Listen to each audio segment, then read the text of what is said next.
Good afternoon, everybody. If everybody could please take their seats, I would appreciate it. I'm Kate Seeley, Senior Vice President of the Middle East Institute, and welcome to the second session of our conference today, Securing Egypt's Future.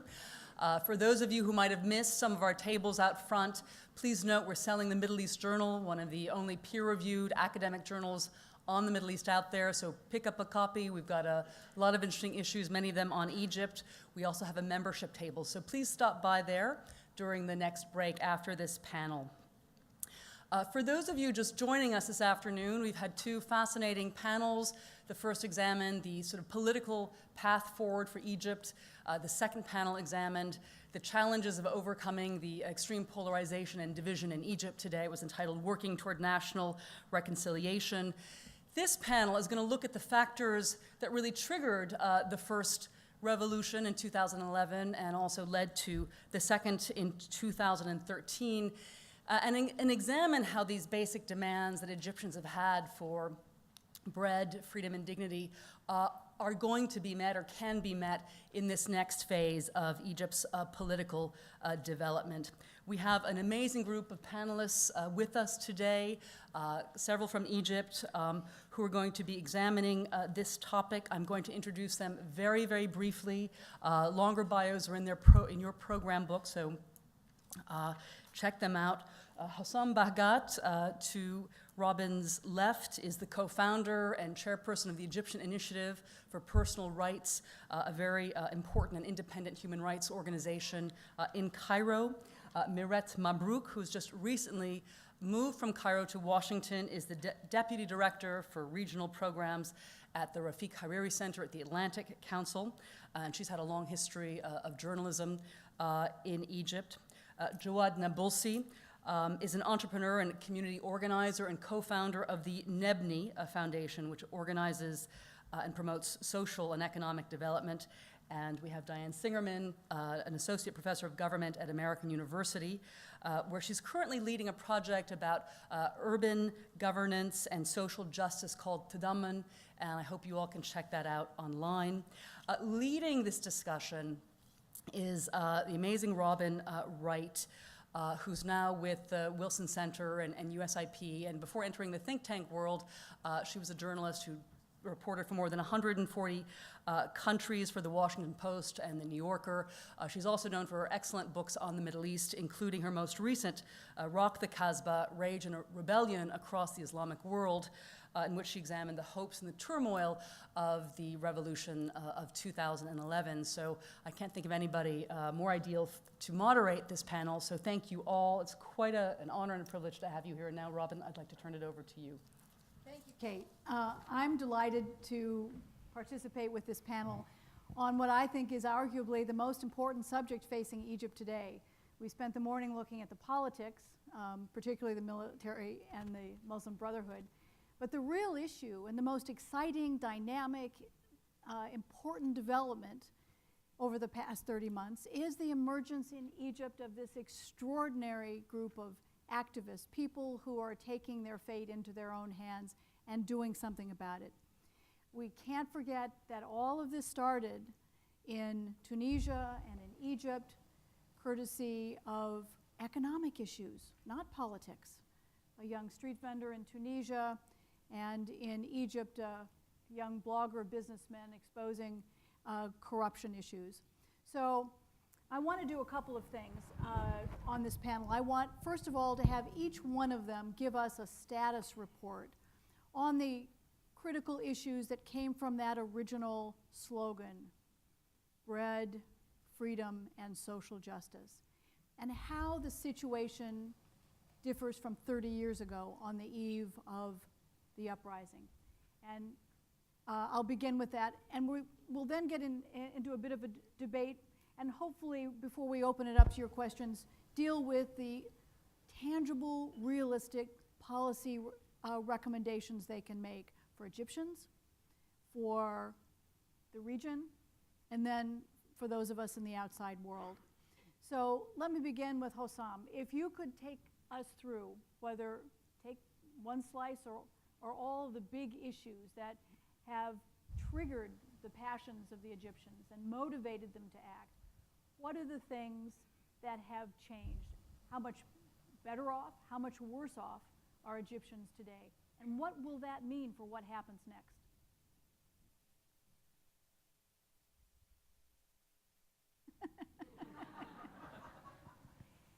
So the short answer to this is that institutions, policies, and in most respects, people in charge of implementing the policies or leading the institutions have not changed. From a human rights perspective, at least, they are still the same people. The people have changed. I agree. And so there was, of course, the slogan you mentioned, bread, freedom, and social justice. But there was the even more popular slogan during the 18 days, which is the people want the fall of the regime. That hasn't happened. The regime managed to stay intact. And of course, in analyzing this, I don't want to belabor many of the themes that were covered in the first two panels. But of course, the politics had everything to do with it. So following the overthrow of Mubarak, there was a coalition of convenience between the military and the Islamists. And I promise not to spend our time talking about Islamists. But of course, the military wanted the space to preserve the status quo, to preserve the regime, while the Islamists contained the street, contained the squares, and led the new political regime as the leading political party with a weak or marginalized opposition. The people disrupted that coalition of convenience, of course, but it did give the chance 18 months to the military council and to the forces of the deep state to rebuild and reassemble and to preserve the state that we thought when Mubarak was overthrown. Of course, we all woke up on February 12th knowing there's going to be a lot of hard work ahead and that this is the beginning, not the end, but we felt that we can take on the world, that we are, we cannot be defeated. We overthrew a dictator after 30 years in power with 18 days of mostly peaceful revolt. What can defeat us? And of course, then we spent a few months also in the honeymoon thinking, okay, so there's been a revolution. The regime has fell. What are we going to do? Are we going to have a memorial here instead of the NDP in Tahrir Square? What are we going to do in terms of victim museums like Eastern Europe? How are we going to organize the trials like they did in Latin America? But we realized today, to go back to your question, that 30 months later, after this arrangement fell and the new arrangement that is now in place, in terms of accountability for crimes of the past, we have nothing. The same economic and social policies are still the same. The same unreformed, abusive security forces are still in power and are still forming the backbone of all these regimes, whether Mubarak, SCAF, Morsi, of course, and now the new regime. Absolutely no interest in reforming or holding accountable these security forces. And we are still trying to fight to keep the small democratic sphere, the public and political sphere that we have, that is still controlled by Mubarak-era laws, the NGO law, the labor unions law, the draconian provisions of the penal code. We are still fighting to keep the rights that we established during the last few years of Mubarak and the 18 days, because none of the laws that regulate these rights have changed. So if you look at this institutional framework, the legal framework, the constitutional, the policy, and the people of the old regime that are still in power, of course that hasn't changed. But the people are not going to be silenced. I think it's the people that moved against Mubarak and then turned from complete support of the military to demanding an end to military rule and demanding elections among civilian candidates. And then the people that filled Tahrir Square on the very first day of Morsi in office and then filled Tahrir Square in unprecedented numbers demanding Morsi's return, these are the same people that are not going to be sidelined despite the ongoing propaganda war and the complete control of public and private media and the xenophobia and the hatred of the other and the human rights organizations and the absolute lack of tolerance to any questions, even not so much dissent. that is not going to last. We learned that this is, you can enjoy your honeymoon right now. At some point, people are going to be asking you serious questions, and you're going to have to answer about your own conduct in governance. Tina, let me turn to you, and you take whichever slice of this issue: economic, gender, justice. Okay, on the economic side, people tend to toss numbers about. The thing about numbers is that while they can be indicative, they will often, it's like not seeing the wood for the trees. I mean, it's easy to say, for example, that before the January 2011 revolution, Egypt had about 34 billion in reserves, and then it slid to about 13 billion before the Gulf countries pledged another 14 billion to pull us out of hot water. But the thing is, even though it had those reserves, even though the country was growing, apparently at about 5.6% in growth, there was a great deal of poverty. And if the country had been doing better economically, we might not have had the January 2011 revolution. And if Morsi's government had been able to get a better handle on the economic problems, despite the fact they really didn't have very much time to handle them, but if they had done a better job, then there might have been fewer people out on the street on the 30th. As it stands, the poverty level has risen. We're now at about 25%. It's over 25%, it's about 25.5%. And that's for the whole country. In rural areas, it's almost 70%. It's a lot. 70%? Yes, that's in rural areas. That's a lot of poor people. And tourism is down. Blessedly, the Suez Canal reserves and remittances, oddly enough, are still up. I mean, people are still sending money home.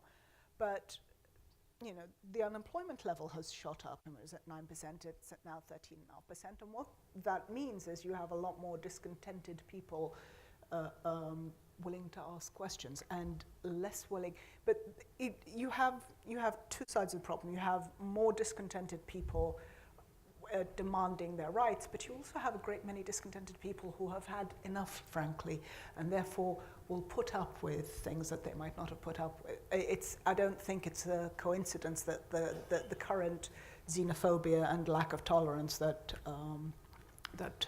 Hossam was referring to, it's no coincidence. People have had enough and really just want the boat to stop rocking long enough for them to be able to feed their children and their families.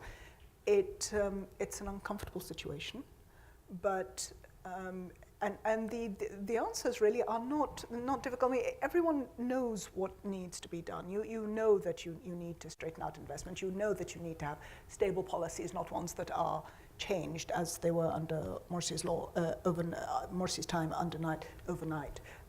You know that you need to put food on the table for families. You know that you need to have those factories up and running again. It's just that you cannot do that without political stability.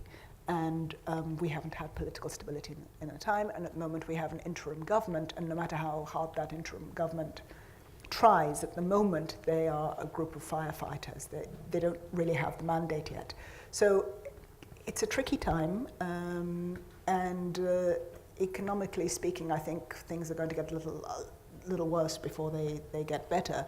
And for every day that they spend tired and hungry and disenfranchised, I think Egyptians are going to get angrier by the day. So whatever honeymoon period we have at the moment, that's not going to last either.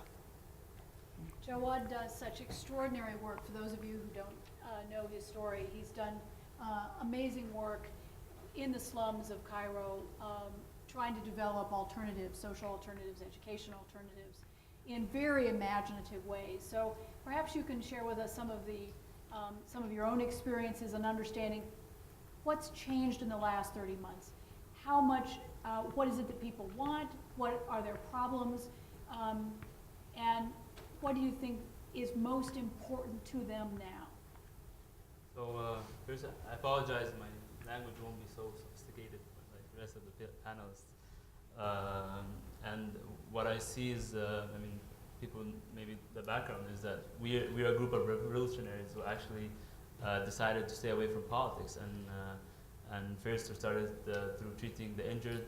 Most of us were injured during the revolution, and then we moved towards trying to work with the people that we called and for in the first place. So what we did is we went to one of the largest slum areas in Egypt, Sheikh Nasser, and we took a street, and we wanted to make a model street in terms of education, health, environment, and creating jobs. And we were really stunned by the reality on the ground and how bad it is and what people are facing. And throughout, and I did actually get an apartment there, and I spent like 2 or 3 days in Sheikh Nasser. That's every week. That's every week. Yeah. And actually, it gave us a completely, gave myself a completely different perspective on what's actually happening. I mean, we all come and talk about, I mean, we used to talk about representing the people, the Egyptian people, the Egyptian people, the Egyptian people. But actually, the reality on the ground is completely different. And you'll see one side on TV on what people want, but actually people on the ground want something totally different.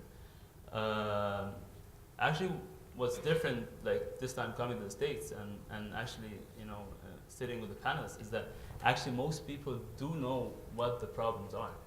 I mean, if I'm listening to the different panelists, I mean, actually their answers are, on the macro level, is perfect. I mean, talking about security, economy, solving the politics that's happening.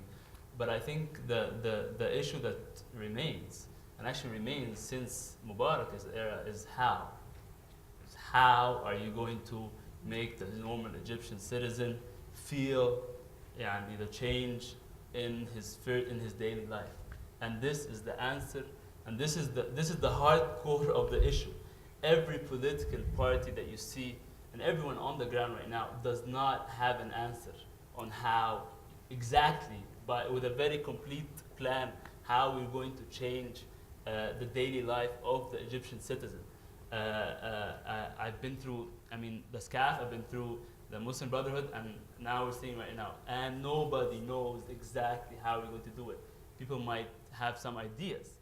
When they talk about Mashru' al-Nahda and the Nahda project, and I was very critical of what happened before the revolution, and that's recorded on video. So I'm not using this panel to bash the Muslim Brotherhood, but to give you very concrete points on what the problems are and what we're facing, or what I was facing. We're simply trying to do development work and some charity work with normal Egyptians, so they see. That was our idea, that the Egyptian revolution did something good. That was our first intention. It's like, you know what? The revolutionaries are not that bad. Yes, look, they changed my life to a better life. So we face two kinds of wars. Real war. One is a very vicious war that is much vicious than anything else. And the other war has been not so vicious, but it's there. The first war we faced as an NGO who's trying to do development work is the war of interests. So there are financial interests to people wanting the system to remain that way. So for example, the garbage. So my apartment looks on a mountain of garbage that is 30 meters. I don't know how many feet that is. That's like 100 feet? What? Yeah? Okay. So that's I don't know, 30 meters, so that's a lot. And what happened is that the government, the garbage company, they don't throw in the main dump. They come and they throw it in our area in front of that house. So when we tried to solve that and talk to the company and talk to the government, we discovered that there is the local council, the local municipality, they take money, they take £10 from the car, each car that goes in, each car that goes in and dump the garbage in that place. So no matter what we try to do, okay, the local government will not push pressure the company to go to throw the garbage in the dump.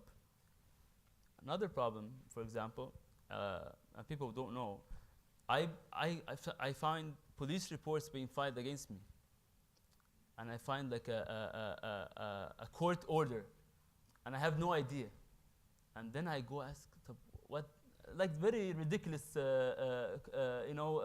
accusations, and usually. Such as? For example, someone said that I insulted, I don't know what, and beat someone up, and the police asked me to come, and I was like, who's this person? And I never even saw them, and I don't know anything about it. after a while, I discovered who was doing this against me. That was the teachers. Teachers in the area. What we did is we built a school, okay, in the area, and the teachers, they charge around £100 for the students to do private lessons. So we did the lessons for like £10 for the students. So who actually were really the ones who were really hit and they were, who were really fighting against and trying to really to kick us out was the teachers in the area. And first, of course, I was the revolution. No, I'm not going to pay. I will not, I will not give in. And but then I discovered that actually, if you want to get things done, you have to do some concessions. Corruption? No, so what we did is we actually no, of course I won't give a bribe, but You won't call it a give them a bribe. tea. What I did, we ended up doing is, so we told the teachers, so we will pay you, okay, 500 Egyptian pounds, but you sit with the students every day for 2 months, okay, after class, and I will only give you the money when the kid is able to read and write. So by the way, 70% of the kids in school in our area cannot read and write. And anyone in Egypt will not be surprised by knowing this. If people are surprised, this is like very normal. So what we did is like, first we want children can read and write. So we said, okay, we're gonna give you 500 Egyptian pounds, and I will test the student before and after. And once he or she passed the exam, I'll give you the money. So then I finished the war with the teachers, and now actually we're very good with the government, and everything is fine. There was a medical center that we wanted to open that was closed in the area. There's no medical center in that area, and the medical center would have served 500,000 people every year, and it only cost around $1 million to open. And actually, not having this medical center open, you lose around 4%. 4% of the people die, so that's like 20,000 people every year die because there's no medical center. So we said, you know what? Why don't we? There's a government medical center. Why don't we, do it? Like open it. That's in the beginning. Like we had very clear intentions. The medical center, we have the money, and open it, and it works. Where's the problem? General Electric at that time said they're going to pay for it. I was like, okay, no problem.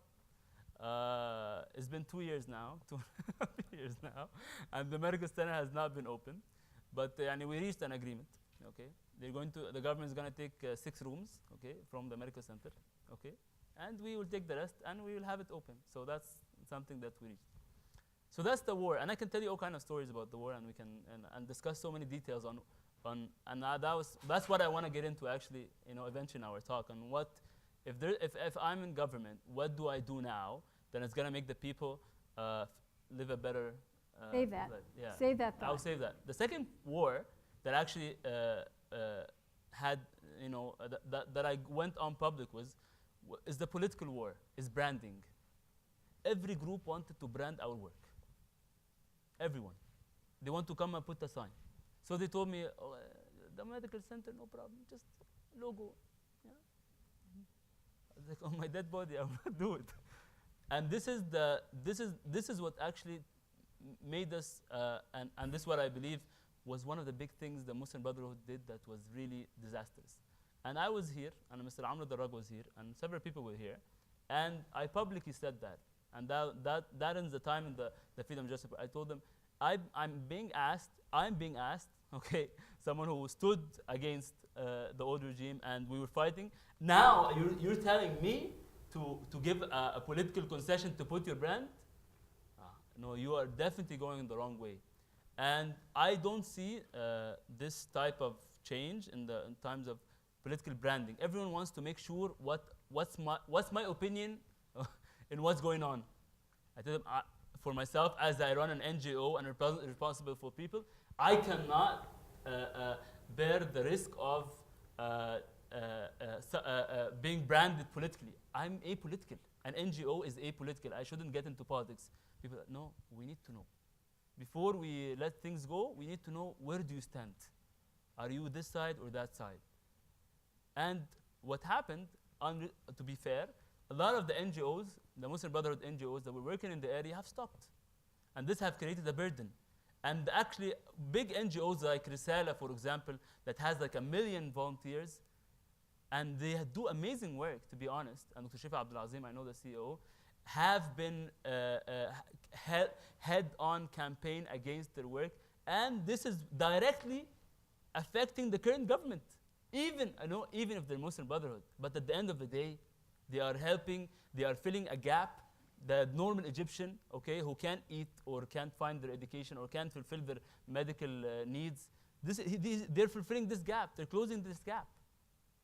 So this is another issue that needs to be solved. The government needs to be aware of. Put NGOs aside. Try to facilitate. We're going to discuss about. Yeah, we'll get into that in a minute. What I should tell you is, Jawad never will, is that he was such an activist that he lost his sight in one eye from birdshot, I believe. And I said to him today, "How are you doing?" And he said, "I'm doing fine. I'm lucky. A lot of people lost both eyes." So Diane, I'll let you be the pinch hitter and kind of give us an overview of where you think Egypt is today versus 30 months ago when this all started. Is the average Egyptian worse off, better off, and in what ways? I want to follow up from your comments, and I think one of the things to think about in terms of where normal Egyptians are is that in some sense, if you happen to be born in Mansheit Nas or Izbit Khairallah or one of the other informal areas, you are born into a position of being illegal just because you happen to be born into a certain residential area. So for the last 30 years and since the revolution, citizens are not equal in Egypt. How are public resources like education, like healthcare, like transportation, is there a fair distribution of public resources? No. The Egyptian government relies on NGOs and others to perform basic social services, which are supposed to be what a government does in the public interest for its citizens. 85% of all of Cairo is informal housing areas, of all new construction. A lot of the wealthy and middle class areas are also built informally. So if you are a child in one of these areas, in a place like Izbit Khairallah, 650,000 people, one elementary school for all those people. No health care, no libraries, etc. So on the opposite side of things, I think one thing that we have to remember, and that everybody here knows a lot better than I do, is that there was tremendous activism about issues of social justice. The master frames in Tahrir were not about a new constitution, they were not about elections, and they were not about religion. They were about social justice, dignity, and the fall of the regime. And I agree completely with Hossam that the regime has not fallen. But one of the things that I think is really important is that activists, the Egyptian people and young people, my fellow political scientists, many of them would say, oh, durable authoritarianism, this is going to last for a long time. But they surprised them. And young people came out, and they've come out repeatedly, and they've been joined by a whole cross-section of people. But I think what needs to happen is that the demand has to be placed not on the Muslim Brothers, but on the state, right? And so all of the kind of problems that you're talking about that Egyptians are very aware of. I think what has to happen is activism has to be much more targeted to make demands for a new school, to make demands for clean water. In the Egyptian Constitution of 2012, Article 68 says that every Egyptian has the right to shelter, healthy food, and housing. No, shelter, healthy food, and water, I think it is. That's Article 68. Is the Egyptian government going to, constitutions are a beautiful thing. We have many constitutions. The last 1970 constitution wasn't so bad. Does the Egyptian government respect, protect, and fulfill those rights? And so what I would say is that there is tremendous mobilization going on in lots of neighborhoods. Many of the local popular committees are still working, and they're doing a lot of good work. But I think that the activism has to demand representation. It's very interesting in the new constitution in 2012, the people people are afraid of local democracy. 75% of the population of the world has elected mayors. Egypt is one of the very few countries throughout the world that has appointed mayors and appointed governors. There is not local government in Egypt, there is local administration in Egypt. You have places that have hundreds of thousands and millions of people that live in them that have absolutely no representation, right? Why don't we have municipal elections in Egypt, right? We have local people's councils. Actually, the local people's councils were disbanded in 2011. And now you have local government and the executive councils that are running things with absolutely no representation. You have local popular committees that are still active in many places, but actually they're not representative, and they actually don't have a legal way to sustain themselves financially. So I think one of the things that people, you know, especially in elections, when you have national elections, as we say in the United States and lots of other places, all politics is local. But in Egypt, for decades, politics has been kind of criminalized at the local level and or monopolized by the NDP and local government. So the question is, how do you allow all of this incredible activism and this energy, and how do you try to institutionalize it so people don't have to go to Tahrir Square to solve their problems, right? So the garbage can be taken care of. It's just a very normal thing that people should have ways of representing their interests and negotiating their interests in a collective fashion. I have a question that I'm just curious about, and I don't know if anybody can answer it. What percentage of the general kind of public services, education, healthcare, are provided by the government? What by NGOs? And what percentage by Islamists? Just generally, does anybody have any idea?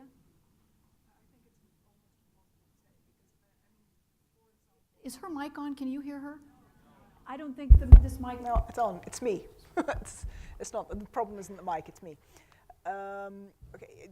For example, healthcare. Now, as an Egyptian citizen, you're entitled to healthcare, and it should be free.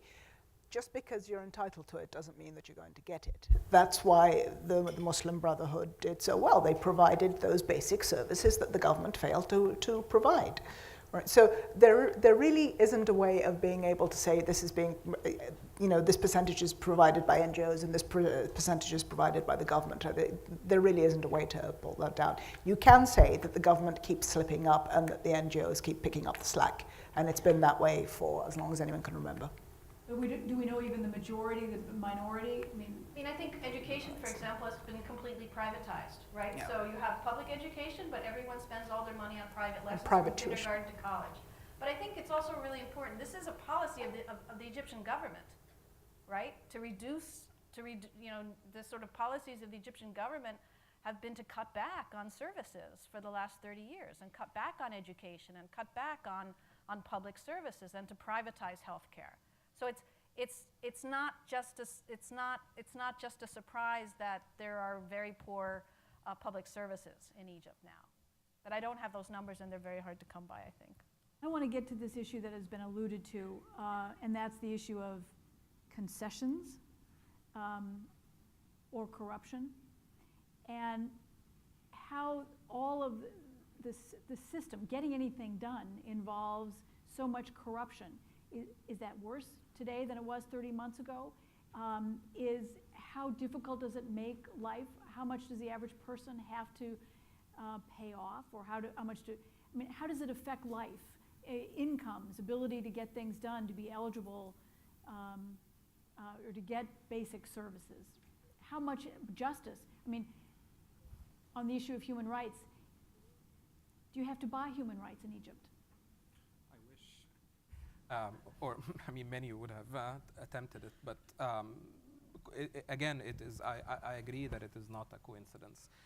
We had an opportunity in January of 2011 to have a discontinuation, to have a cutoff point to say this was the past, let's rebuild new institutions, let's have transparent and accountable government, and let's have a vetting process of at least the senior level of administration to really see who needs to be transferred, who needs to be retrained, and who needs to be prosecuted or at least relieved from duty. There was even an attempt by the very first cabinet that was appointed after Mubarak's ouster, the first Hossam Sharaf cabinet. There was an attempt to have laws that would not have criminalized, not have ushered in prosecutions for past corruption, but that sought to prevent future corruption, to really address the root causes of corruption, like conflict of interest laws, like public disclosure of assets, like more transparent budgeting, publicly accessible budget making process and final outcome. And the military council that was in power that came after Mubarak had a vested interest in maintaining the Mubarak state. And that's why we did not see a coherent prosecution strategy for past corruption, and they refused to pass any of the corruption prevention laws that incidentally were drafted by Ziad Bahauddin, the current deputy prime minister, at the request of the government at the same time. The Supreme Military Council did not want to pass it. When Morsi came, and we all felt that finally someone with at least the democratic mandate to introduce these changes, it was very quickly that Morsi and the Brotherhood and the FJP revealed their true intention, which was not to reform the state, but to take over the state. How do we utilize these structures, whether it's the corrupt and abusive police force or the corrupt bureaucracy? How do we make sure that it continues to work while preserving the privileges and the current balance of power, but under our leadership and for our for our benefit? And that's, of course, what backfired in their face, because the bureaucracy went on strike. Ultimately, they refused to work for the new government, and there was no attempt to reform this bureaucracy that we could have supported, that other sectors of society could have supported the brothers in the face of this strike of the bureaucracy. Right now, we are exactly in the same position. It's exactly the same secretive, theoretically anti-corruption bodies that are still working in exactly the same manner. The Administrative Control Authority that was for Mubarak's last 10 years under a leadership that was facing very, very serious corruption charges. The head of that authority was selected on July 1st by the interim president as the new head of the General Intelligence Service. So someone who was facing corruption charges for 10 years under Mubarak and for the past 2 years, including under SCAF in 2001, is suddenly the replacement of Omar Suleiman as the Director of General Intelligence. That gives you an idea about the direction that the state is wanting to take right now. And in terms of laws being passed, I mean, even in the constitution that the brothers passed, there was an idea at least of setting up an anti-corruption commission, maybe as an attempt to be an umbrella body of all the disparate and different bodies fighting corruptions, to bring them together and give them some teeth to fight corruption. That idea is now being scrapped off of the constitution so that we keep the current anti-corruption structure as ineffective as it is. And of course, the budget-making process is still exactly the same. In fact, we're writing into the Constitution now provisions that will ensure even more secrecy in the future, codified in the Constitution, especially for the military budget, that will have to be entered as one figure in the new Constitution. None of these, I mean, I agree completely with Jawad and with Diane that culture is a big and important factor of it. We can't do human rights work, to answer your question, without really paying the court official to photocopy a file of a client that I am representing with power of attorney. I still have to pay to photocopy this file. So I understand that it's endemic, that it has reached a cultural level, but that is, I think, a result of the institutional makeup that encourages corruption. And the fee that you pay goes in his pocket rather than in the government revenue. Yes, but the government understands that this is part of his salary because he's not paid minimum wage. So of course, part of the salary is calculated as the direct out-of-pocket fees, if you want, that we pay. Just like no, it really is seen as part of his salary. It's seen by the government, and I'm sure people here that worked for the government would support me in this. The bakshish economy. Jawad, you deal with this issue on the ground with people. How much tolerance is there? I mean, you mentioned the word strikes. It's really interesting to see, not only in Egypt, but in Tunisia and elsewhere, as people become feeling a little bit more empowered, they are striking over not being paid or low salaries or people getting fired, that they're in much more vibrant ways. I remember right after the revolution, when there were a spate of strikes, everybody was going on strike. And you have to wonder if things aren't getting any better, if this endemic corruption is getting worse, in part because the economy's imploding. At what point do you see, how much tolerance is there? I'm trying to get at this, what's next? Where should we look? And how much appetite? Again, we get to this issue of stability versus freedom, and or rights, be they economic or political. I try to measure, like actually see how long that the Egyptian can tolerate. 2 months, 3 months, 4, 5. I think, this is my own Jawad assumption. I think actually it's not getting better. So the things are not getting better. The situation is the same, if not getting worse. The curfew has been really hard on people because, for example, in my area, a lot of people, most of them are drivers. So actually the curfew is kind of a disaster. But what I see, average tolerance in my area, I can't speak also like for all Egyptians. I can't say all Egyptians are. I'm just saying my area, there's 1,200,000. It represents a lot of the areas. As you said, 85% of Cairo are informal areas. That's a really good, people didn't listen to that number. 85% of Cairo, okay, are informal areas, are not planned. And so they're not legal, they're not represented. Yeah, 85%. So the majority of Cairo, for example, and there's many other areas, are not planned. And when you talk about planned, that means government. So if government wants to allocate budgets, they can't because they really don't know. And this is according to the Germans, by the way. So the reference is the GIZ. There's a GIZ report that made a map of Cairo, and I've read that report. 85% of new housing. Yeah. 65% of Cairo. 65. Something like I read that. the 80% of the. So I think the tolerance level is 1 year. I think the Egyptians can really, from my feel, is 1 year of giving all the benefits, all the whatever a government is here to do, and then I think the people start to move. That's my feel. You can, but I just wanted to press you on that. What do you mean when you say start to move? So the majority of Egyptians, during the revolution, I'm talking about the 25th and 28th, the majority of the people in the streets, most people don't know that, were not people like us. The majority of the people that went, we were not the majority of the people. We were not like people who are like, we were not the majority. The majority of the people that were in the streets were people who were in low-income families and people who had their own personal issue with the police. They had their own personal unsatisfaction that gave them a strong drive to go in the streets. I think when I'm talking about moving, I'm talking about the same thing, protest. I'm talking about, I'll be honest, during the SCAF, yes, the people went and we on the Autostrad road, they went down and they closed it, and this is the type of disobedience that I'm talking about. People trying to, I think mainly like close streets, strike, but not revolutions like going down like the 30th. No, I think it's gonna be very disruptive.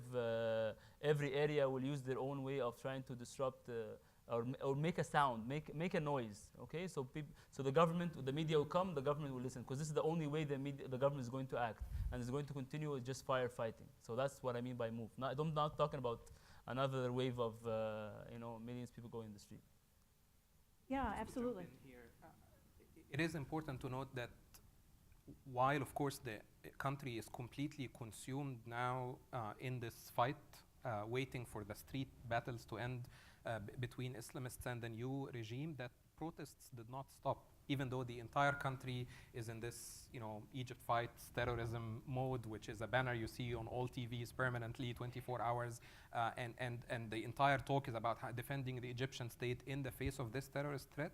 The protests did not stop, and this month we have labor strikes starting again in August, actually, in Suez and in Mahalla, in exactly the same spots, because the root causes of the problems were never addressed. So it is no wonder that exactly the same places where the workers used to strike against Mubarak and against the SCAF and against Morsi are striking again now.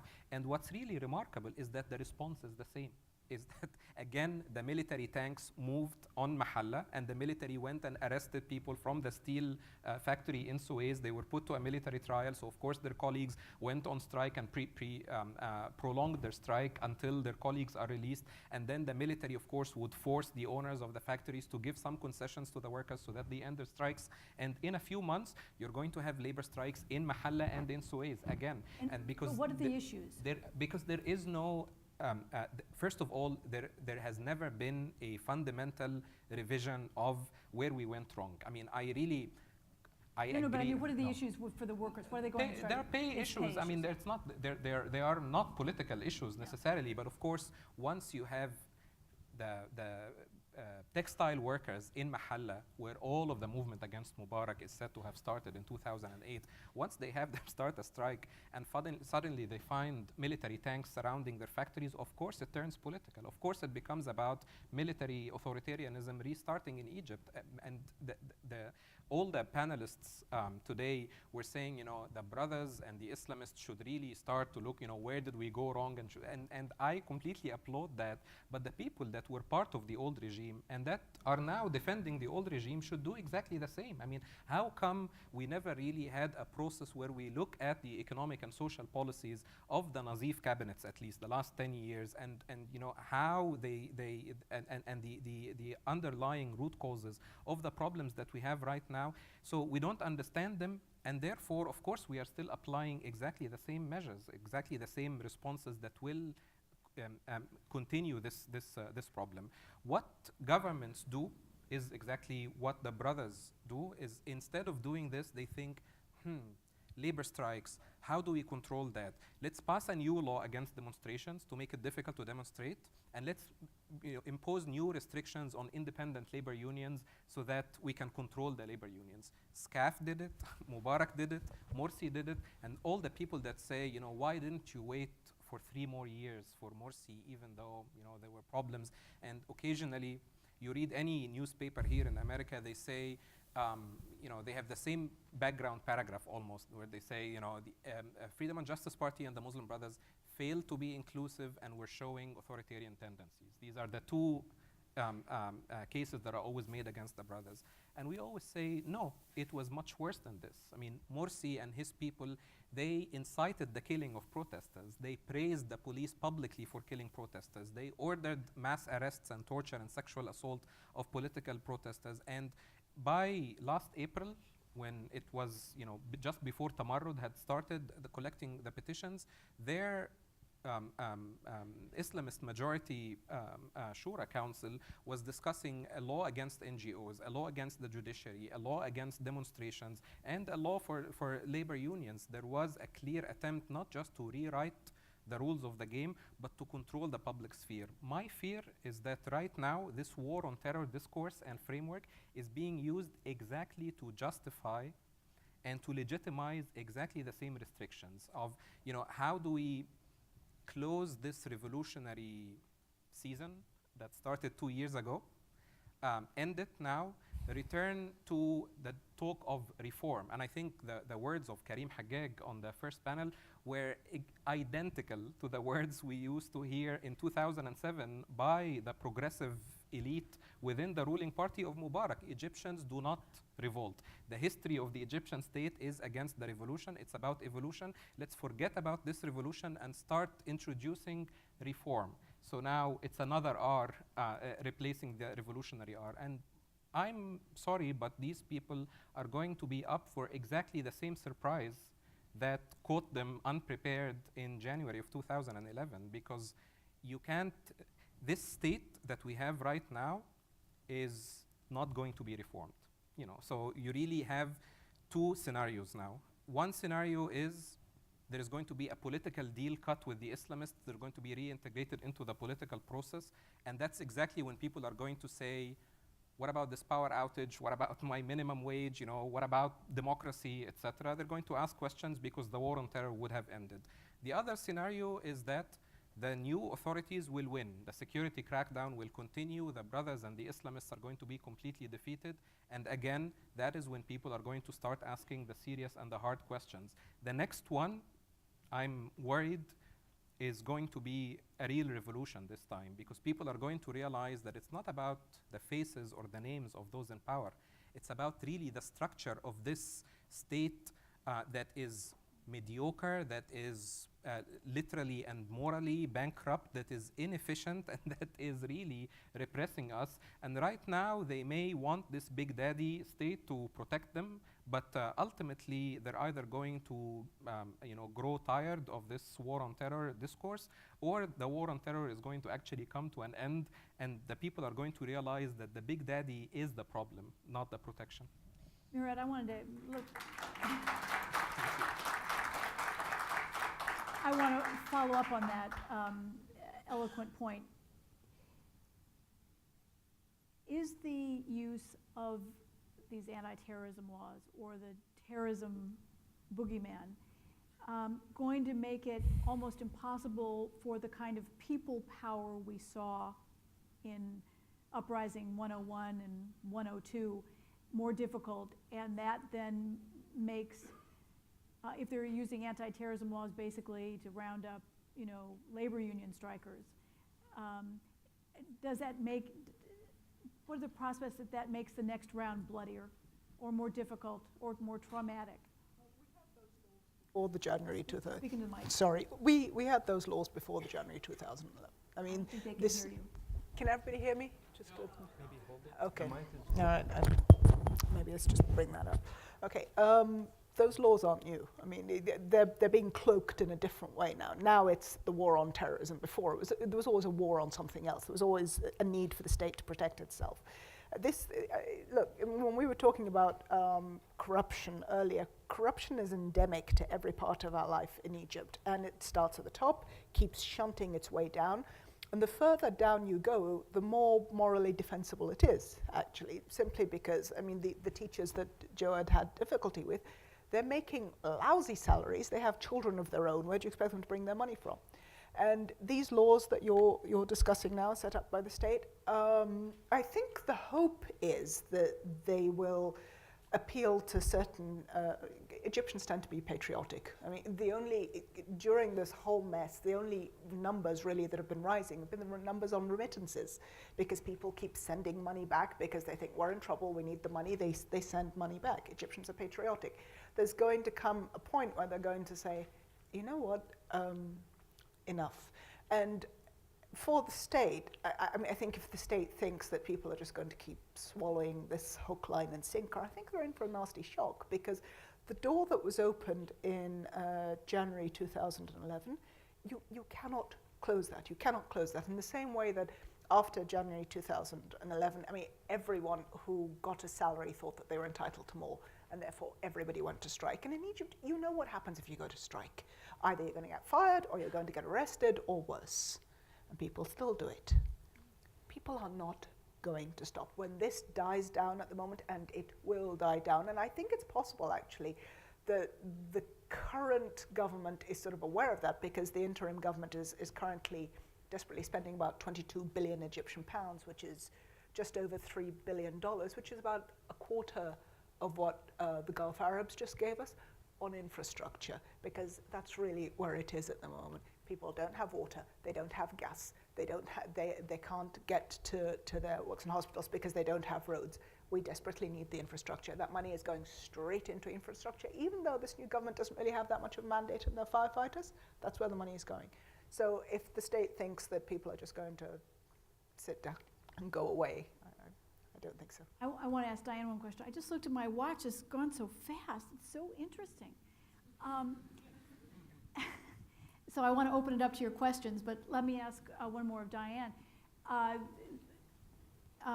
We've seen all this money pouring in from the Gulf, 12 billion from Saudi and the UAE.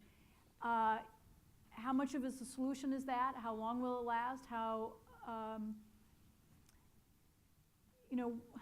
vulnerable does that make the state in the long term? And at one point during the Brotherhood's era, when Qatar was giving all the money, the joke was, well, is Qatar little Doha trying to buy, big Egypt? What are the interests of the Gulf in all of this as well, in affecting political life? I'm going to, sort of the first part of your question is more, I can speak to better. I think it's really interesting. Hossam is somebody I teach. She writes about rentier economies and how terrible rentier economies are for any country. And so now we have billions of dollars pouring in from the Gulf, and a lot of that is going to not necessarily go to infrastructure. A lot of it is going to go to buy petrol and wheat and provide food. But that's not obviously going to solve any of the problems, any of the endemic problems, because the problems are also structural. And I think one of the things that's really interesting about that to point out about the continuity about the Mubarak regime and the Morsi regime is that it's a very neoliberal framework. You would have expected a sort of a different policy. There was an opportunity there for innovation. There was an opportunity there for a new direction. So the Muslim Brothers, the FJP, is still building affordable housing in the desert.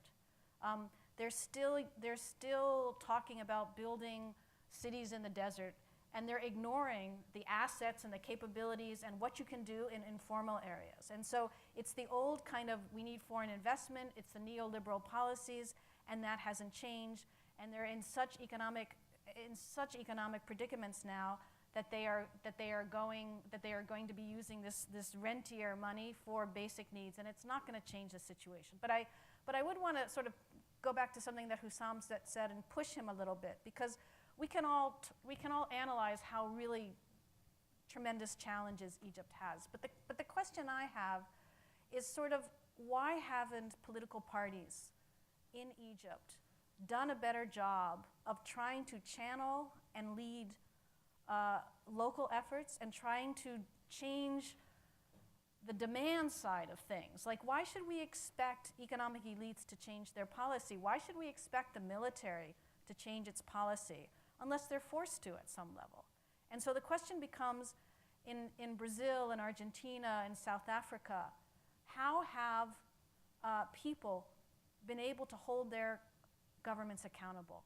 And I think there's been a failure of political parties, but there's also an opportunity to go local. There's an opportunity to work with NGOs, to demand elected mayors, to demand elected governors, to demand elections and municipal elections quickly, and not to think these things are unimportant. Because again, if political parties can operate nationally and throughout all areas in Cairo, that's a tremendous opportunity there. And so the young activists, I think, it's not just political parties, the young activists and the innovators, they really have to target the state. They have to demand new policies. They have to demand new services. And they have to target those things in very tangible, sort of material ways that matter so much to people. And Egyptians and all over, they know the solutions to these problems. They know how their government works or doesn't work, and how to get things done. And it's a tremendous loss that knowledge and those citizens are not valued as democratic actors, that they can't participate. And so I think any new government has to reach out. It has to create many more spaces, not to retrench as it is, not to talk about terrorism all the time, but talk about inclusion and the rights of people to participate. That's probably a lot easier to say than to do. We're talking about the real world, not the ideal world, unfortunately. All right, let me open it up to your questions. I'm hoping there's a female right here. I don't think we've had a female question all day. I have one. two questions. One, Could you identify yourself and your organization, please? do I need to stand up? Okay. My name is Maya Abdurrahman. We've been amazed at the ability of Egyptians to organize, mobilize, clean up streets, get people together, demand, have a whole entire campaign that I tell you, when it began in 2011, people all over, and I work with the nonviolent movement here in the United States, people were sending experts to go to Egypt and learn about their methods because it was massive, how they were able to organize, mobilize, and stay committed to one kind of vision. So what's your question? Why has not followed through? Was it the fact that once Mubarak was gone, somehow people just retreated and said, okay, someone else can take the stand? I mean, that is one fundamental question that I just can't imagine. With that kind of abilities, what happened that it didn't follow through? Thank you. Why wasn't there a vision afterwards? Thank you. Jawad, why don't you take that?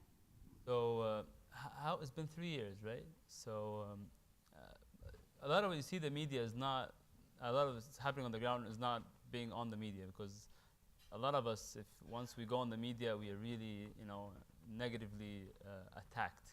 So a lot of us decided to be a little bit low profile. But one of the things that we learned is that anyone that is going to be solo is going to be eaten out. And for me to kind of bring an organization or bring some kind of a real power, I need to have two things. One is to have real grassroots support, right? So for me to actually say I represent the people, I need to actually win the people and really understand what the people needs, right? So the first thing we did, and I'm not the only one, a group of us moved with the people and tried to understand what the people are. Number two, if we are really sincere about our revolution and about our love to our country, it's not about me becoming a minister or a president. It's about us knowing exactly how we're going to take Egypt from point A to point B. And if I don't have that answer, then I'm not ready to stand up on stage. And we're in that process. And any politician and anyone who will accept a position and appear on stage and does not have an answer on how you're going to take Egypt from point A to point B is unethical.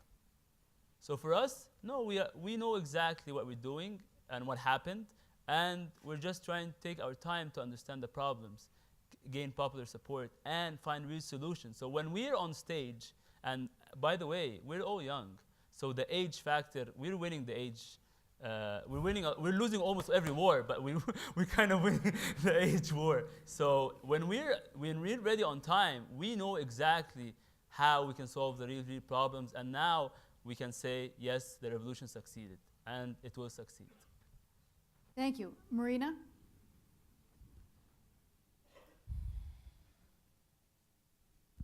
Hi, Marina Ottawi-Wilson Center. Both Jawad and Hossam talked about this continuing dissatisfaction, the fact that protest continues, and I think the expectation from both of you is that it's going to blow up again in the foreseeable future. Now, my question is, what is going to be the outcome this time? Because one thing, it's very easy to forget that both in January 2011 and this summer, this popular agitation in the end resulted in the military intervening. In other words, it was the military that brought down Mubarak. It was the military that brought down Morsi. So next time around, what is the military going to do? If I can use an analogy, you have in the certain situation the small dog that yaps, and the big dog comes around the corner and really takes care of things. And that big dog is the military. And what is that dog going to do this time? Is it going to turn against the protesters rather than against the government? Thank you. You want to take that?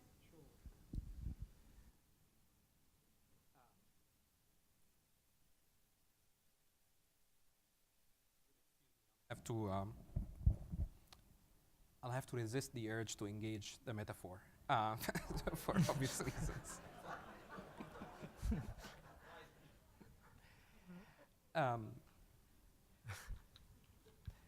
I think your question is related to Diane's question of what happened to the why are political parties not organizing, and to the question about what happened to the grassroots movement.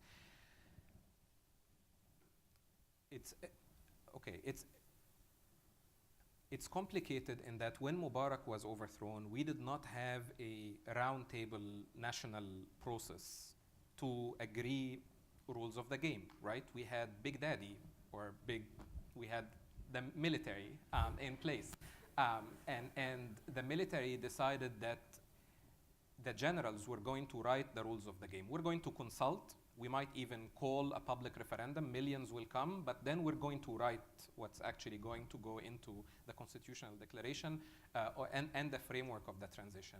And then they singled out the Muslim Brothers and said, and I pick him, right? So they were part of the committee that would draft the rules, the proposed amendments to the constitution, etc. And that started a race of basically who gets the ear of Tantawi and Anan and the generals of SCAF, because it was not a matter of who organizes faster, who goes out and builds a movement. It became a matter of who really influences the decisions of the generals. And that was really what killed the post-Mubarak political parties, in that on the one hand, it was a competition for who gets to sit in the lap of the generals, and on the other hand, they could not trust that if they go and spend the next 4 years building a movement and bypass this next election and concede that they're not going to win it, that in 4 years' time when they come back, the rules of the game will allow them to actually compete, because it was a foundational moment and it was being written in the most untransparent, undemocratic ways. And of course, that was a huge distraction away. What happened to the grassroots was similar to this. When Mubarak was ousted, we had a few months where really we could travel everywhere we wanted in the country. As a human rights organization that we used to run away from state security, it used to be impossible for us to go to a village in the aftermath of a sectarian violent assault, for instance, and not be picked up and thrown out of the village by the state security officer. We had the entire country open to us. We would go and enter the Ministry of Culture, cultural palaces, the youth centers in villages. We went to Nuba to speak in community centers. The entire country was open to us. That's early 2011. By the summer of 2011, all the government media and government officials and ministers at the time started saying January 25th was a conspiracy. It was funded by the West. We're going to start an investigation into who funded this conspiracy and who undermined the Mubarak regime. And the cabinet, on which Hossam al-Biblawi was a minister at the time, started this investigation and assigned the Minister of Justice to do the fact-finding. And suddenly the media is saying, April 6th, Kifaya, the human rights community, these are all part of the conspiracy. They were flown to the West, and they were taught how to destabilize the situation, and then the Brotherhood and Hamas and Hezbollah and Iran and Israel and Serbia and all of these people attacked the state and brought down Mubarak in one conspiracy. And of course that was effective, and that with the refusal to change the NGO laws, to change the funding rules, to really open up the state, and with being completely shut out of the policy level, the policy circles, had a big impact on the ability of this grassroots movement to continue, and Morsi's rule did not change that very much. So I don't know what's going to happen. I think that I agree with the analysis that says there's been 3 waves. There's been a wave against Gamal Mubarak and those that actually wanted to hand us over as a nation to the sun.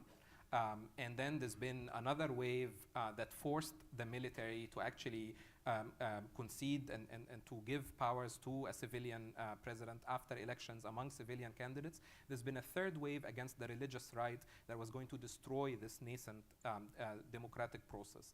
There were different actors, of course, in every wave of them, and I think there will be another wave, a fourth one, and it's going to come soon unless really people in power right now realize that, you know, this Nasser state that was born in '52 has really become a dead body that we've been carrying and trying to pretend really is alive for a few years now. It's time to say that, you know, this nation state project has failed. We need a new republic, and the new republic must be based on these new values for it to be acceptable and to have to not suffer the same crisis of legitimacy and the same crisis of delivery that really brought down all these presidents. Until we get to that point, what I see right now is going to be a political sphere that is heavily controlled by the military, with some political parties competing in a formal political process that is probably going to yield results, just like the Khairat al-Shatir political path yielded results.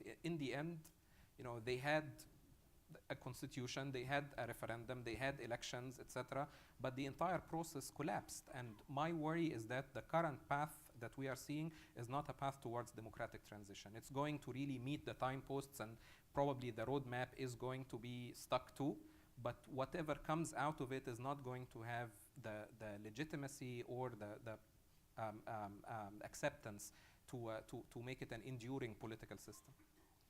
We only have 4 minutes left, so I want to get to the last bit of business we have, and that is the policy prescription, what the recommendations. You've kind of addressed that already. If the other three of you, we want to wrap up with giving briefly your thoughts on what Egyptians, people in, you know, their Arab brethren, or the outside world, to be tangible, realistic, not dreamy. Mirette? I don't really think it's a big secret.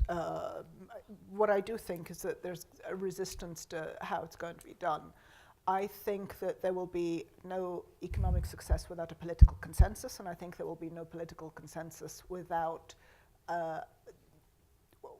accepting all parts of Egyptian society. What we have at the moment is not feasible. What we have at the moment is a small group of people making decisions for a very large group of people, and the large group of people have said that they won't do it. All right, we know what doesn't work. What will? I think you need political consensus. I think you need to But open how up do you the do that? This is where I want to get, not dreamy-eyed, not in terms of principles, tangibles, specifics. What is it that, you know, particularly the people who brought us the revolution in the first place, can do now? tricky. Okay. Go on. Jawad? So that's the place I like to be. So so let's say we have 300 people, right? I mean, our work has been affected around 100,000 people in the past 2.5 years. So let's say if you have 300. No, 300 of you. No, I'm saying, so our NGO, we have, according to the Ministry of Social Affairs, we affected around 100,000 people within the past 2 years. So if you go through NGOs and you get there are 300 people, and everyone average reaching out to 50,000 people, so you're talking about maybe 15 million people, and you're supporting first two things. One, easy access to funding, okay. Number two, easy access to implementing their projects. So Said no dreamy. Exactly. I mean, I did a proposal called the Citizenship Development Fund that did exactly on what projects the government needs to do in terms of healthcare, starting with the medical centers, in terms of the youth centers, upgrading the youth centers, in terms of employment and microloans. So I have a detailed plan on what a government can do right now. But in terms of policy, I think the fastest thing they should do, and I'm trying kind of being hopeful, is that providing NGOs very quick accessibility for implementing the project. So if I'm taking a lot of time and effort in actually raising the funds and gathering the people and doing the work, I shouldn't be stuck with government approvals. So the government should have some kind of a committee that actually fosters or makes easier access for NGOs that are the only ones who and the quickest who can actually touch the citizen and make his life better. As simple as that.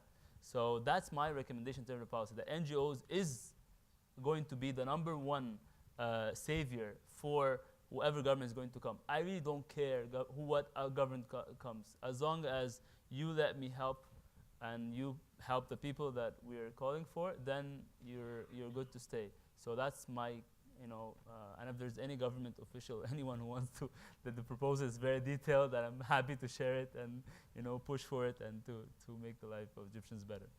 Thank you, Jawad. Once again, the pitch hitter.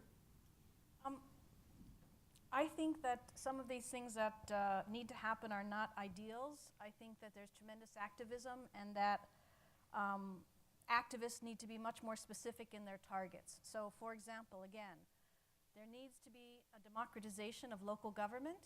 There needs to be, in the Constitution, elected mayors, elected governors. There needs to be targeted reforms of local government, of local administration, to make it more representative, to make it more effective.